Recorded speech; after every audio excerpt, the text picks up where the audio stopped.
하나님은 역사를 주관하십니다. 믿으십니까? 예. 그 말은 하나님이 어떠한 목표와 목적을 가지고 역사를 이끄신다는 겁니다. 그냥 인간이 하는 일을 그냥 내버려 두고 그것 가운데 일어난 일들로 인하여 세상이 혼란해졌을 때 그때 하나님이 짠하고 나타나셔서 그런 혼란을 잠재우시고 정리하시는 그러한 차원의 분이 아니라 하나님은 분명한 목적과 목표를 가지시고 그것을 이루기 위하여 한 사람 한 사람의 삶을 주관하고 계실 뿐만 아니라 이 땅의 모든 사건과 사고와 일들을 통하여 당신의 목적과 목표를 이루어 가신다는 겁니다. 그렇다면 하나님이 가지고 계신 그 역사의 목적과 목표는 무엇일까요? 그것은 바로 구원입니다. 구원. 하나님은 죄로 인하여 멸망할 수밖에 없었던 인류를 구원하시겠다라는 그런 목적을 가지시고 이 땅의 역사를 움직여 오셨고 지금도 움직여 가고 계셔요. 그렇게 하시겠다라는 것을 아주 일찍이 인간이 타락했을 때부터 우리에게 말씀해 주셨어요. 바로 처음 인간인 아담과 하와가 하나님 앞에 불순종함으로 말미암아 영원한 생명이 그들에게 사라졌을 때 하나님이 그들에게 구원의 메시지를 주셨잖아요. 그것이 바로 창세기 3장 15절입니다. 우리 같이 한번 읽도록 하겠습니다. 시작. 여자와 원수가 되게 하고 후손도 여자의 후손과 원수가 되게 하리니 여자의 후손은 내 머리를 상하게 할 것이요 너는 그의 발꿈치를 상하게 할 것이니라 하시고. 아멘. 여러분, 이것은 소위 말하는 원시 복음입니다. 그러니까 인류에게 주신 최초의 복음이라는 것이죠. 여러분, 복음은 뭐죠? 복음은 바로 구원받을 기쁜 소식을 말합니다.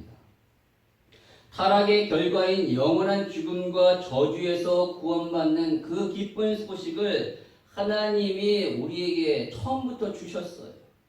바로 이렇게 그 순간부터, 그렇게 말씀하신 그 순간부터 하나님은 이 목적을 위해 인간의 삶과 사건과 이 땅의 모든 사건을 주관하고 계시는 거예요. 그래서 결국 예수 그리스도를 통하여 그 구원의 목적을 이루셨습니다.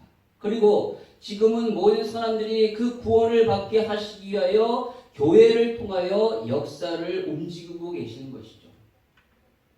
여러분, 이처럼 하나님은요, 이 땅을 향한 그 한 가지 목적, 즉 구원을 이루시기 위해 역사를 움직이고 계시는 거예요. 범죄한 이후 아담과 하와에게 주셨던 이 구원의 메시지를 하나님은 각 시대마다 하나님의 사람에게 주셨어요. 그들을 통하여 그 말씀이 이어지게 하셨고 결국은 때가 되어 하나님이 이루신다는 것이죠. 그 대표적인 사람이 누구였는가? 우리가 창세기를 통하여 그동안에 살펴봤던 바로 노아, 그리고 아브라함, 이삭, 야곱, 오늘 본문에 나온 이 요셉입니다. 하나님 각 시대마다 이 처음 주셨던 이 구원의 메시지를 그들에게 계속적으로 주셨고 그들을 통하여 이어가게 하셨다는 거예요. 특히 하나님은 요셉을 통하여 요셉에게 꿈을 통하여 당신의 구원의 이 약속을 주셨습니다.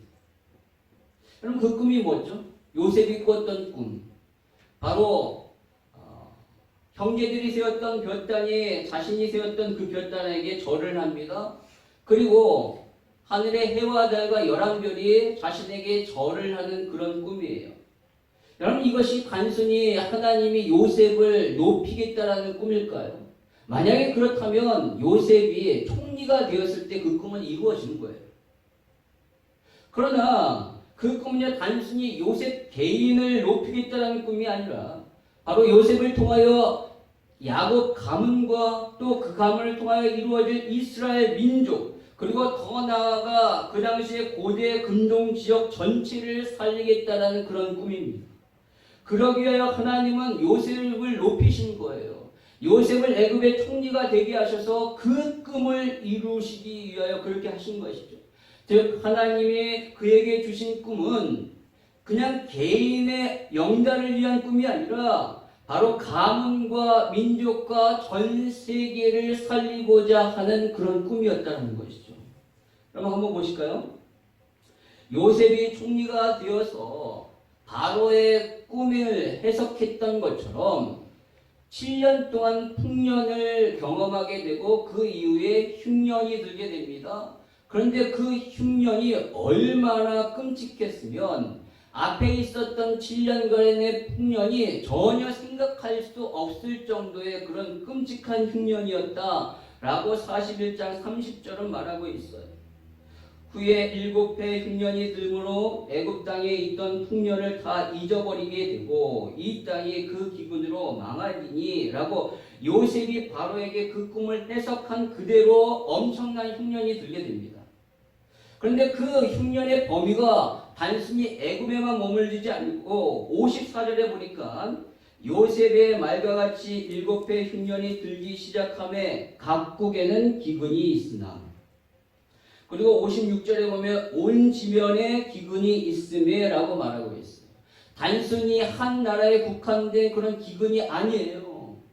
이것은 애굽 주위에 있는 모든 나라에게 기근이 들어서 그 주위에 있었던 모든 사람들이 지금 먹을 것이 없어 굶어 죽어가는 그러한 상황 가운데 있었다라는 거예요. 그런데 하나님이 그들을 살리고자 놀라운 그 구원의 계획을 가지고 계시고 그 계획을 요셉에게 14년 전에 꿈을 통하여 보여주셨다는 거예요.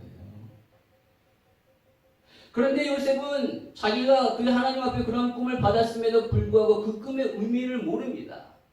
단순히 그 꿈이 자기가 형들보다 높게 된다라는 그러한 꿈인 줄 알고 자랑했잖아요. 형들이 그렇게 싫어하는데도 눈치 없이 계속적으로 그 꿈을 그냥 자랑하는 데 썼어요. 그러다가 결국 형들에게 미움을 받고 애굽의 노예로 팔려가잖아요. 이처럼 요셉은요 처음에 그 꿈의 의미를 잘 몰랐습니다. 그것이 가문과 민족과 전 세계를 살리는 꿈이라는 것을 모른 채 그저 개인의 영달에만 국한시켰던 거예요. 그래서 하나님은 그 꿈을 가지고 있는 이 요셉이 그 꿈의 의미를 깨닫고 또 그 꿈을 이룰 수 있는 그러한 실력과 그릇의 사람으로 만들기 위하여 그를 훈련의 과정 가운데 밀어넣으셨어요. 바로 그렇게 밀어넣은 것이 애굽의 노예가 된 것입니다. 여러분 우리는 지난번에 예전에 이제 39장을 통하여 요셉이 애굽에 팔려가서 보디발의 가정의 노예로 되었다라는 그런 이야기를 살펴봤습니다. 근데 성경은 마치 이렇게 성경을 읽으면 그가 노예로 팔려가자마자 하나님이 그와 함께 하심으로 인하여 보디발이 그가 형통하게 된 자임을 알고 그를 가정 총무로 삼았다라는 식으로 우리가 읽혀지게 돼요. 그냥 성경을 읽으면 그렇게 읽혀져요. 곧바로 그가 바로 가정 총무가 되었구나 라는 것처럼 읽혀져요. 그런데 사실 이것은 그가 노예가 되어서 상당히 꽤 시간이 흐른 뒤에 일어난 일들에 대한 기록이라고 말씀드렸어요. 왜냐하면 그 39장에 나타난 이 요셉의 삶은요 그 이전의 삶과 완전히 180도 달라진 삶을 볼 수 있기 때문에 어떻게 이렇게 한순간에 변하게 될까요? 여러분 39장 이전에는요 요셉의 삶에서 하나님이 함께 하셨다는 말이 한 번도 나오지 않습니다. 그때까지 성경은요 요셉의 훌륭함을 나타내지 아니하고 요셉의 연약한 부분을 계속적으로 드러내고 있어요. 그가 아버지의 편애를 받아서 형들을 전혀 신경 쓰지 아니하고 의식하지 않은 채 채색 옷을 입고 다녔고 특히 레와 라헬의 몸종이었던 비라와 실바의 아들들이 하는 짓을 보고 그들의 잘못을 아버지에게 일러바쳤어요. 왜 그렇습니까? 그들은 그들은 서자라는 거예요. 나는 아버지의 정통 부인인 라헬의 포생인 적자라는 것이죠. 그들은 서자고 나는 적자니까 그들을 우습게 여기는 거예요. 업신여긴 거예요. 그리고 나중에는 아버지의 명을 받아서 양을 치러 갔던 형들을 감시하기 위하여 가지 않습니까? 여러분, 이처럼 요셉은요, 하나님이 함께하는 사람이라고 할 수 있을 그러한 삶의 모습이 전혀 없어요. 그저 자기 생각만 하고 오직 아버지의 사랑만을 독차지하려는, 그래서 형들의 잘못을 일러 바치는 그런 고자질장에 불과했던 거예요. 그런데 39장에서는 완전히 다른 사람으로 묘사가 되고 있어요. 39장 2절과 9절의 말씀을 보면요, 여호와께서 요셉과 함께 하신 것, 이것이 바로 요셉이 애굽에 팔려가 보디발의 노예가 된 이유, 바로 2절에 여호와께서 요셉과 함께 하심으로 그가 형통한 자가 되어 그의 주인 애굽 사람의 집에 있으니 그의 주인이 여호와께서 그와 함께 하심을 보며 또 여호와께서 그의 범사에 형통하게 하심을 보았더라.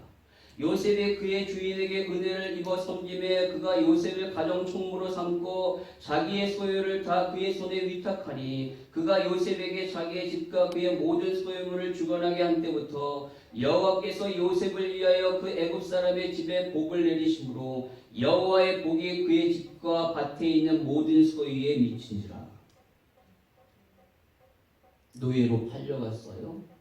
그런데 여기 보니까 분명 보디발이 이 요셉을 보니까 요셉이 섬기는 그 하나님이 함께 하시는 것이 보였고 그의 모든 행사가 다 형통했다는 것을 보았기 때문에 그를 가정총무로 삼았다라고 말합니다. 여러분, 어떠한 사람이 하나님이 함께 하시는 것이 느껴지고 보일 정도라면 그것은 아주 짧은 순간에 그렇게 판단할 수 없고 그 사람의 전체의 삶을 보고 판단하게 되는 거예요.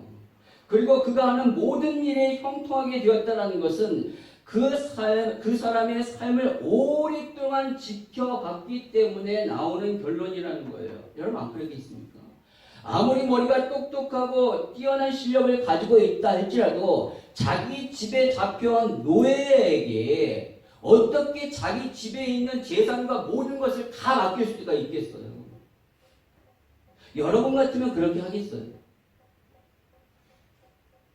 오랫동안 그의 삶을 보고 과연 그가 섬기는 하나님이 함께 하시는구나 라는 것을 느꼈기 때문에 그렇게 했다는 것이죠.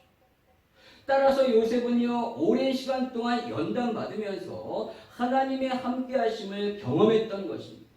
자기밖에 몰랐던, 그리고 오직 하나님 아버지의 사랑만을 갈구했던 그가 이제는 그 노예라는 아주 비참한 상황 가운데 놓였을 때 드디어 하나님을 찾게 되었고 하나님과 함께 하시는 그 임마누엘의 경험을 조금씩 체험하는 가운데 하나님의 인도를 받는 그러한 상황 가운데 그러한 수준까지 이루게 되는 거예요. 한순간에 그렇게 되는 것이 아닙니다. 그렇게 되기 위해서는 오랜 시간이 필요해요. 많은 시행착오가 있어야 되고 훈련이 있어야 합니다. 바로 요셉은요, 노예로 있으면서 그 훈련을 한 거예요. 하나님이 그에게 주신 그 꿈을 이루기 위하여, 아니 하나님은 하나님 당신의 꿈을 이루시기 위하여 오늘 요셉을 그런 훈련 과정 가운데 집어넣으시고 그렇게 오랫동안 그를 훈련시키셨다는 거예요. 성경에는 자세히 나오고 있지 않지만 그가 보디발의 가정 가운데 있었던 시기가 약 10년 정도 되었다라는 것을 우리는 알 수 있어요. 그리고 그 이후에 2, 3년간 감옥에서 훈련을 받아요. 한번 계산해 보시면 17세에 그가 노예로 팔려갑니다. 그렇죠? 그리고 그가 감옥에서 그 관원장들을 만났을 때 꿈을 해석하고 관원장이 나갔어요. 그리고 41장 1절에 보니까 2년이 지난 이후에 요셉이 바로를 만납니다.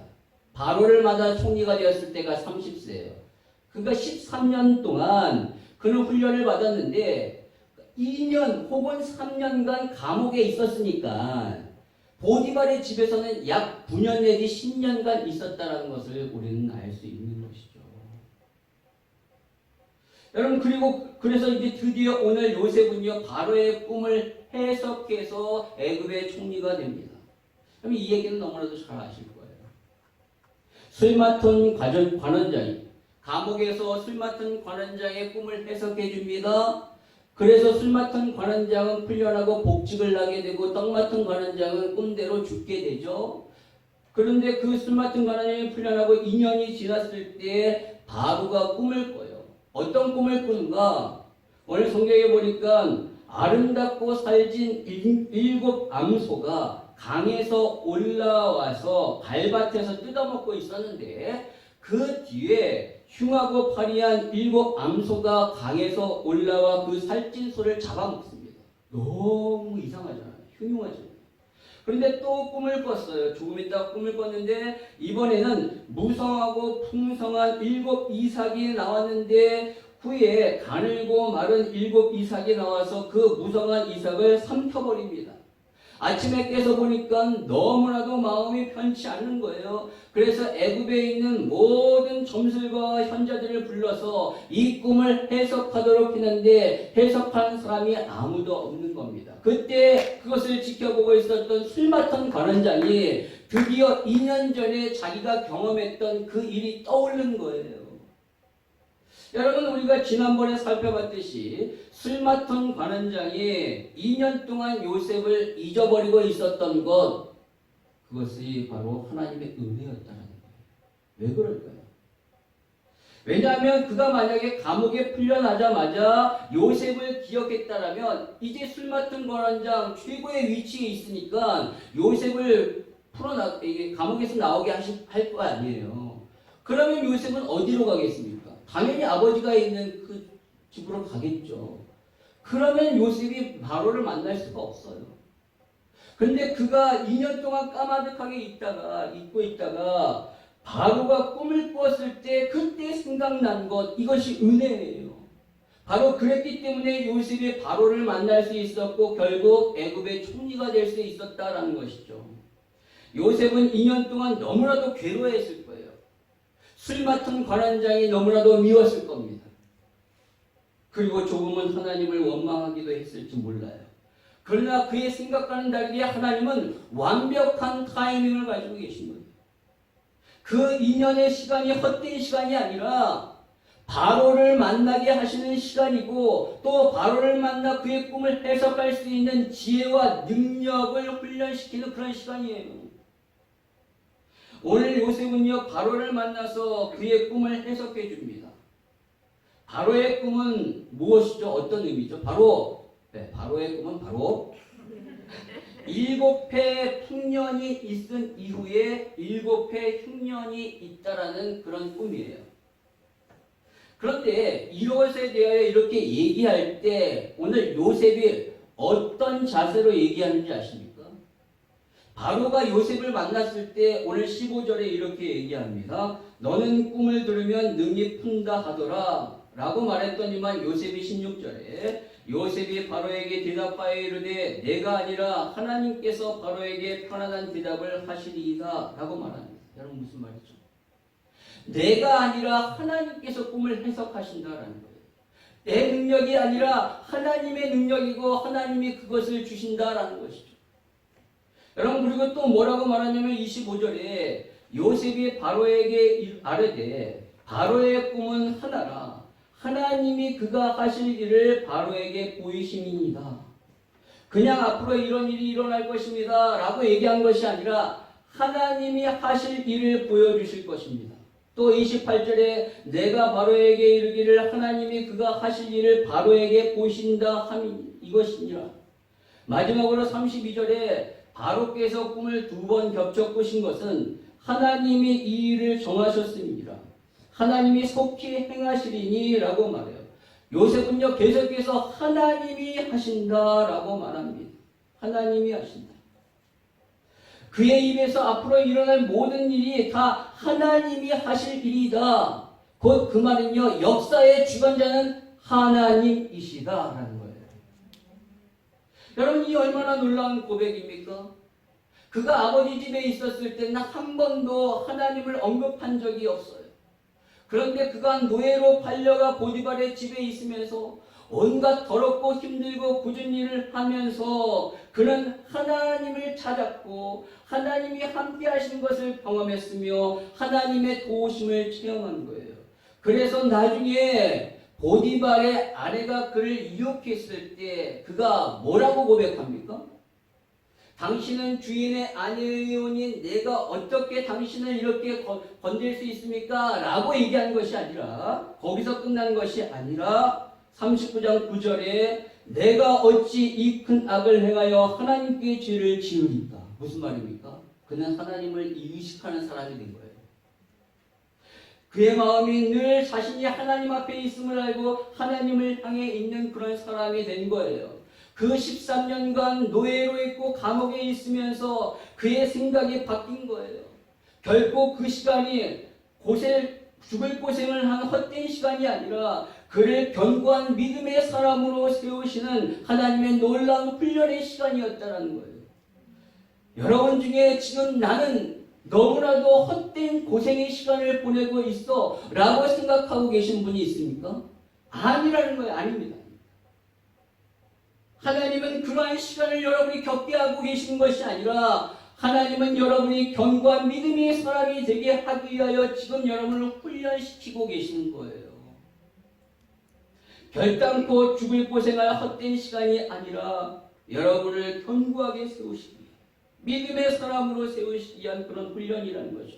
단 여러분이 하나님의 꿈을 품고 있을 때, 여러분의 개인의 욕심의 삶을 살려고 할 때, 하나님의 거룩한 꿈을 꾸고 있을 때, 여러분 비록 요셉이 자기밖에 모르는 참으로 이기적이고 고자질쟁이였지만 그가 참으로 잘한 한 가지가 있었다라고 그랬어요. 그게 뭡니까?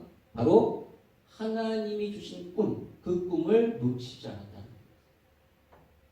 하나님이 주신 이 특별한 꿈을 그는 마음에 품었어요. 그 꿈이 무엇인지 잘 몰랐지만 그래서 그 꿈을 가지고 형들 앞에 자랑질하는 데 썼지만 그래서 미움받아 죽을 고생을 했지만 그래도 그는 그 꿈을 붙잡았어요. 언제까지요? 그 꿈이 이루어질 때까지. 나중에 형들을 만나가지고 총리가 되어 형들을 만났을 때 고백하잖아요. 자신의 꿈이 바로 이러이러했던 것입니다. 바로 하나님이 나로 하여금 애굽에 먼저 보내서 우리의 가문과 이 땅의 다른 사람의 생명을 살리게 하시기 위하여 그렇게 하셨습니다. 라는 것을 깨닫고 그렇게 고백하는 것을 봅니다. 그때까지 그는 그 꿈을 붙잡고 있었다는 거예요. 그럼 그렇습니다. 그는 비록 연약한 부분이 많은 사람이었지만 하나님이 주신 꿈을 붙잡았기 때문에 하나님이 그 꿈을 이룰 수 있도록 연단시키신 거예요. 그 꿈을 이룰 만한 실력의 사람으로 훈련시키신 거예요. 어떻게? 노예 생활을 통하여, 감옥 생활을 통하여. 여러분, 그가 노예로 있으면서 이 보디발이라는 대단한 가문의 살림을 도맡았어요. 그러면서 자연스럽게 그는 경제를 배운 거예요. 경제. 이렇게 하면 재산을 관리를 잘하고 그리고 재산을 늘릴 수 있고 바르게 쓸 수 있구나라는 것을 배운 겁니다. 10년 동안. 그리고 그는 감옥에 들어가서 바로의 관원장들을 만나면서 무엇을 배웠을까요? 정치를 배운 거예요. 바로는 그들을 통하여 바로는 어떤 왕이고 지금 애굽의 정치적인 상황은 어떠하며 또 어떻게 이 나라를 다스리고 있는지에 대하여 그들의 대화 속에서 그것을 알게 되는 거예요. 이렇게 요셉은요 앞으로 총리가 되기 위한 필요한 모든 경제와 정치, 애굽의 사회, 문화에 대하여 훈련을 잘 받았던 것입니다. 여러분 참으로 놀라운 것은 그가 노예로 잡혀 들어간 곳이 바로의 친위대장 보디발의 가정이에요. 친위대장. 그가 감옥에서 만난 사람이 누구냐면 바로의 관원장들, 술 맡은 관원장, 떡 맡은 관원장이에요. 바로 무슨 말이냐면 최측근이라는 거예요. 바로의 최측근을 어떻게 이렇게 만날 수 있습니까? 이 모든 것이 바로 하나님의 완벽한 훈련 과정이었다는 거예요. 하나님의 꿈을 이루기 위하여 그를 애굽의 총리로 삼으셔야 되는데, 그가 애굽의 총리가 되기 위하여 그에게 필요한 경제와 정치적인 그런 모든 소양을 갖출 수 있도록 하나님의 노예 생활 가운데, 감옥 생활 가운데 그 훈련을 통하여 그러한 실력의 사람으로 키우신 거예요. 훈련을 통하여. 여러분, 하나님은요, 인격이 조금 모자라고 연약하고 부족한 부분이 있어도 당신의 꿈을 단단히 붙잡는 자를 통하여 당신의 일을 이루십니다. 그의 부족함을 연단을 통하여 채우시고 그를 다듬어 가시는 거예요. 그래서 때가 되면 반드시 하나님은 당신의 꿈을 이루셔요. 요셉에게는 그 때가 언제였습니까? 30이었어요. 왜요? 애굽의 관직에 오를 수 있는 처음 나이가 30이기 때문에. 그 때를 위하여 하나님은 요셉을 훈련시키신 거예요.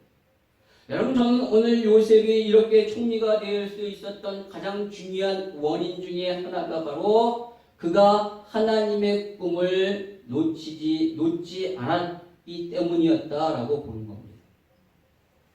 그래서 결국 하나님이 그를 훈련시키셨고 그 훈련 가운데 그는 하나님이 함께 하심을 체험하게 돼요.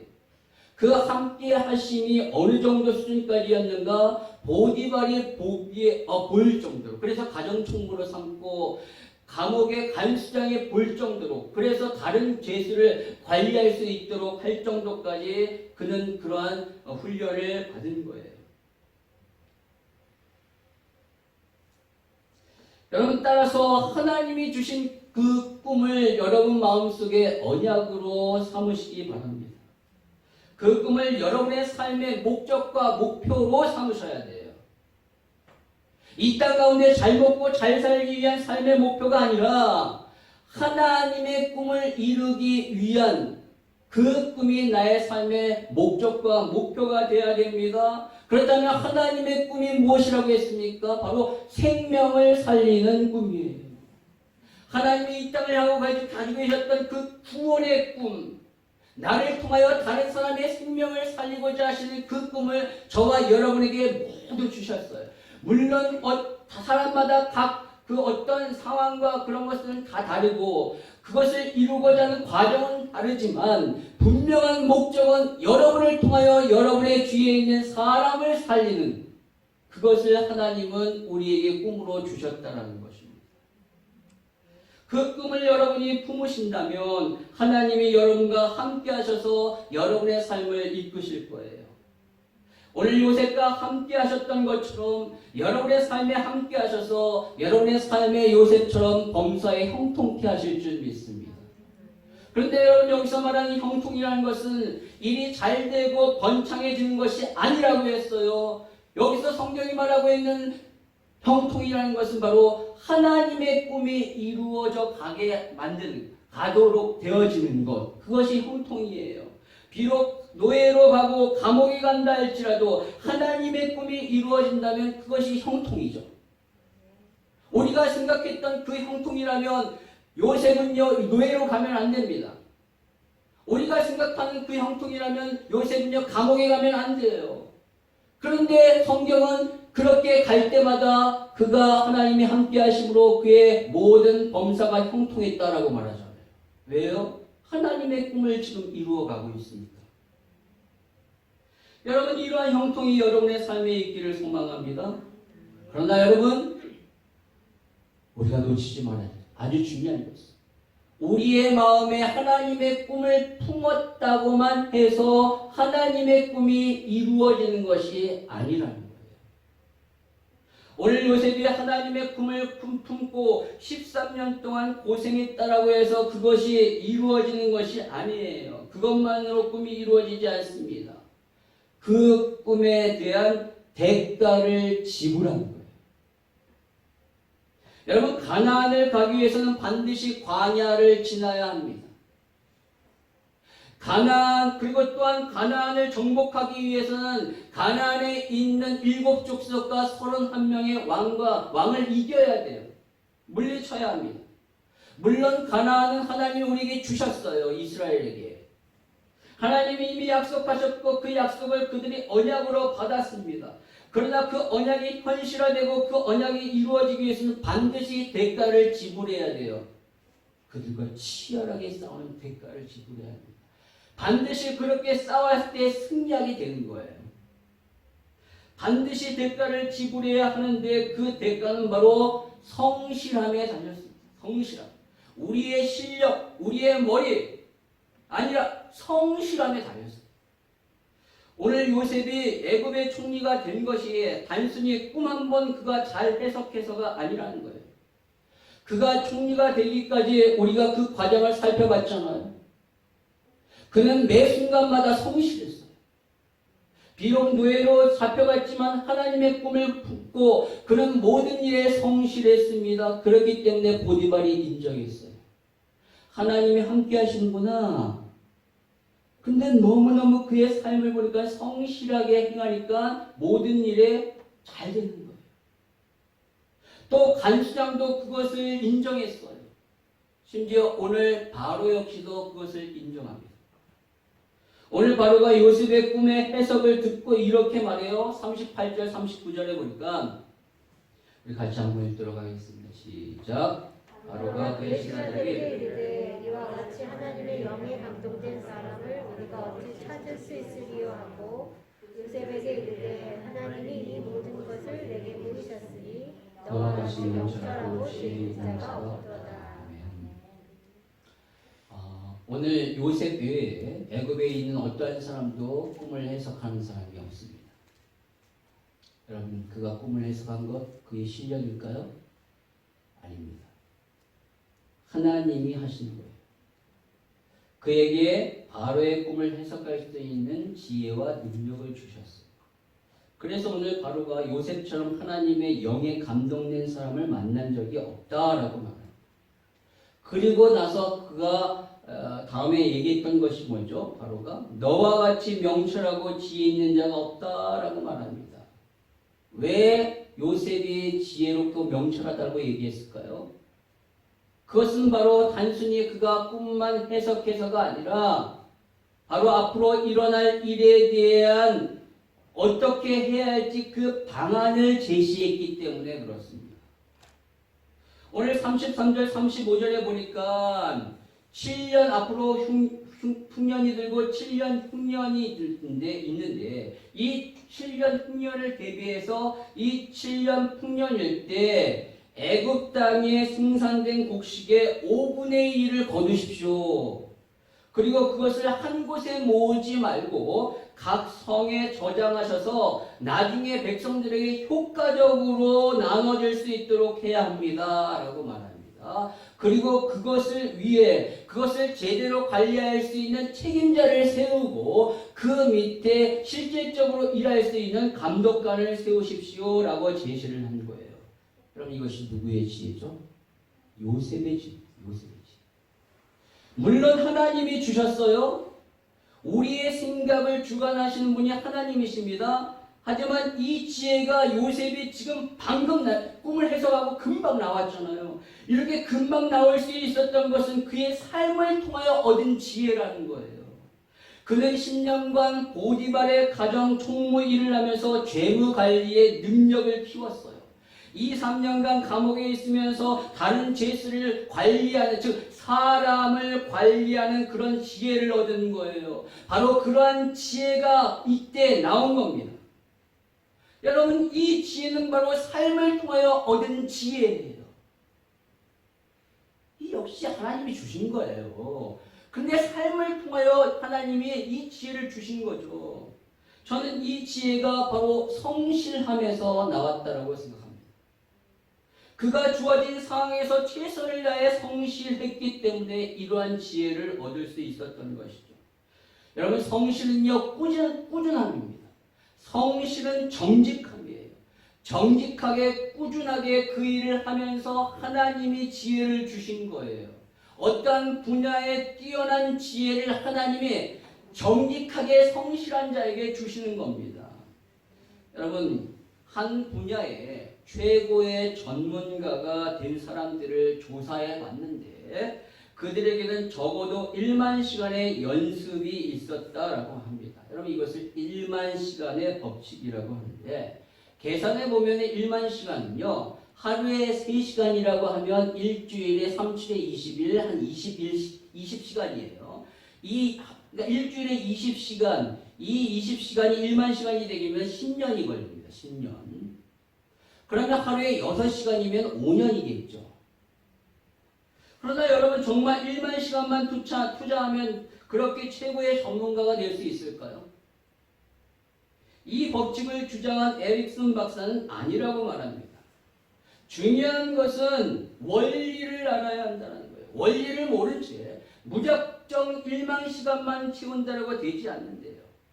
바로 무조건적으로 노력이 아니라 무조건적인 노력이 아니라 의식적인 노력이 필요하대요. 그 의식적인 노력은 3가지 중요한 요소입니다. 첫 번째가 바로 집중하기. 두 번째가 뭐냐면 피드백이에요. 세 번째는 뭐냐면 수정하기예요.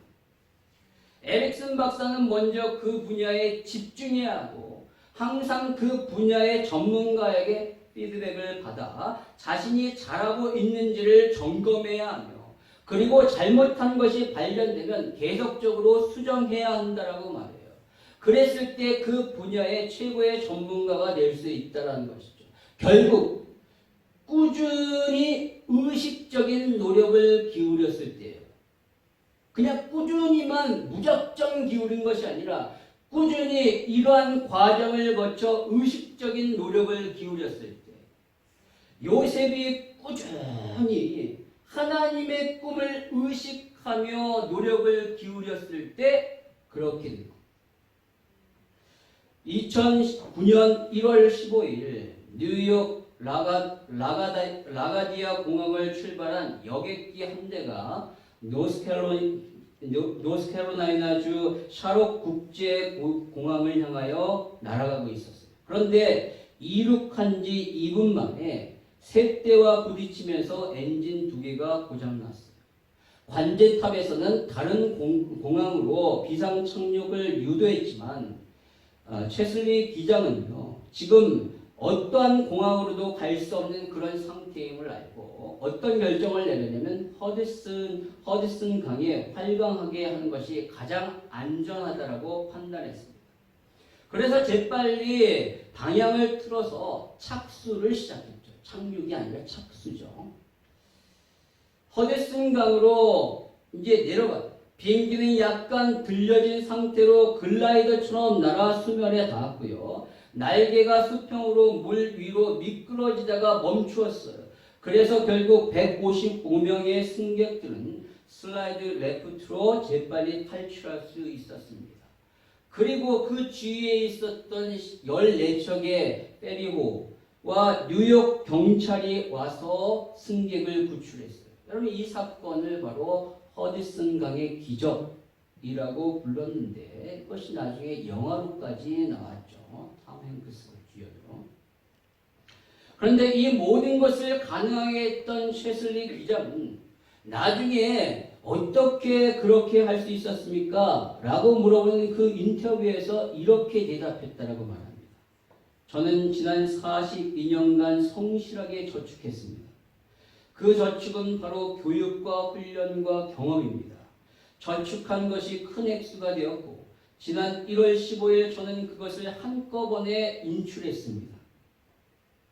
날마다 한 그의 교육과 훈련과 경험이 저축되어서 허드슨 강의 기적을 만들어냈다는 거예요. 여러분 이 기적은 결코 우연히 일어난 것이 아닙니다.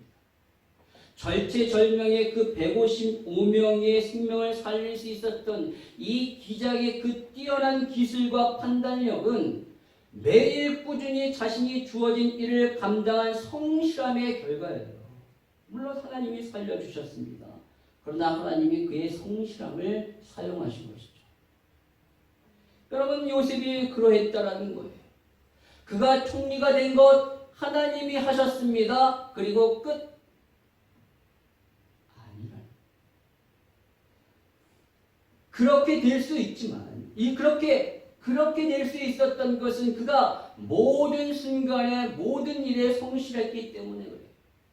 꾸준하게 성실하게 맡은 일을 잘 감당하니까 오늘 바로 앞에서 이러한 하나님이 주시는 하나님이 주시는 그 영감으로 이 꿈을 해석했을 뿐만 아니라 그동안에 쌓였던 그 경험에서 오는 그 꾸준함에서 오는 그 경험에서 나오는 그 지혜가 바로 입에서 튀어나왔던 거예요.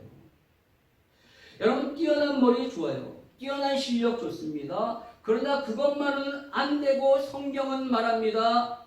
성실해야 한다라는 겁니다.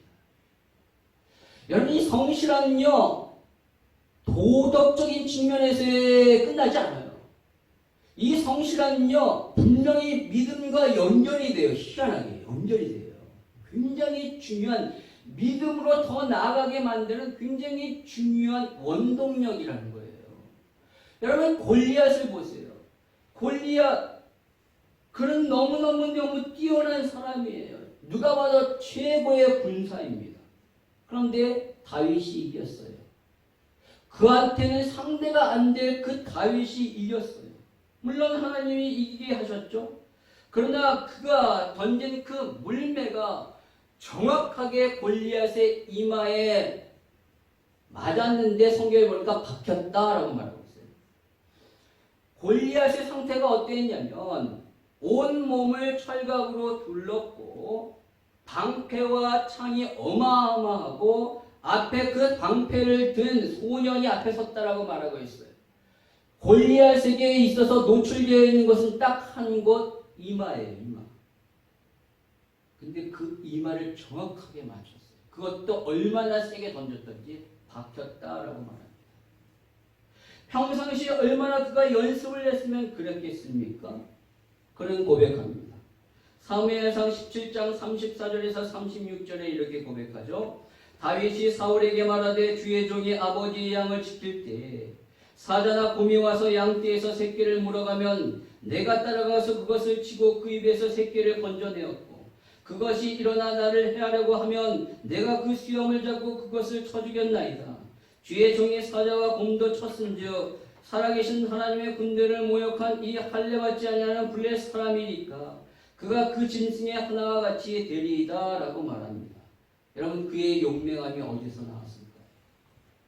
평상시 양을 칠 때 사자와 이 곰에서의 싸움에서 나오는 거예요. 성실하게 양을 쳤기 때문에, 성실하게 그 양을 뺏어 왔기 때문에 이러한 담대하게 나아갈 수 있는 행동이 있었던 거예요. 다 성실합니다. 여러분, 그래서 성경은 시편 78편 70절과 72절에 보면 옛날 우리가 가지고 있었던 한글 개역 성경에 이렇게 말하고 있어요. 한번 같이 한번 읽어볼까요? 시작. 또 그종 다윗을 택하시되 양의 우리에서 취하시며 전양을 지키는 중에서 저희를 이끄사 그 백성인 야곱 그 기업인 이스라엘을 기르게 하셨더니 이에 저가 그 마음에 성실함으로 기르고 그 손에 공교함으로 지도하였다라고 말하고 있습니다. 바로 하나님의 다윗을 이스라엘의 왕으로 택하신 이유가 뭐냐면 그가 우리에서 양을 치고 있을 때의 모습을 본 거예요. 그가 어떻게 양을 쳤는가? 성실함으로 양을 기르고 그 손에 공교함으로 그 손에 아주 기술적인 그런 것들이 뛰어났기 때문에 그렇게 지도하는 것을 보고 내 백성 이스라엘을 얘기도 막 그렇게 하면 잘할 겁니다. 영어 성경에 보면은 이 성실함이라는 게 뭐냐면 인테그리티예요. 진실, 온전한 그런 성실한 마음 그렇게 있다는 거예요. 그는 평상시에 그가 그렇게 성실하게 양을 찾기 때문에 하나님이 다윗을 선택하셨습니다. 그럼 결론을 맺겠습니다. 하나님의 꿈을 품으십시오. 나이와는 상관없어요. 나는 나이 요셉처럼 젊지 않아요. 그렇지 않습니다. 갈렙을 보십시오. 85세에 하나님의 꿈을 품었어요. 이미 품었죠. 그때까지 품은 거예요. 나의 꿈이 아니라 하나님의 꿈을 품으십시오. 바로 생명을 살리는 꿈이에요. 그리고 그 꿈을 위하여 대가를 지불하십시오. 오늘 요셉처럼 모든 순간에 성실히 임하시고 최선을 다하십시오. 그래서 하나님이 주시는 지혜를 얻기를 원합니다. 그러면 하나님의 때가 되면 여러분의 꿈을 이루실 거예요. 왜요? 여러분의 꿈은 여러분의 꿈이 아니라 하나님의 꿈이기 때문에. 하나님은 당신의 꿈을 반드시 이루시는 분이시기 때문에 여러분이 그 꿈을 품고 대가를 지불한다면 하나님은 반드시 그 꿈을 이루실 줄 믿습니다. 이번 남은 한 주간에도 그 꿈을 품으시고 성실하게 그 꿈을 위하여 달려가시는, 그래서 하나님의 이끄심을 경험하시는 여러분이 되시길 주님의 이름으로 축복합니다.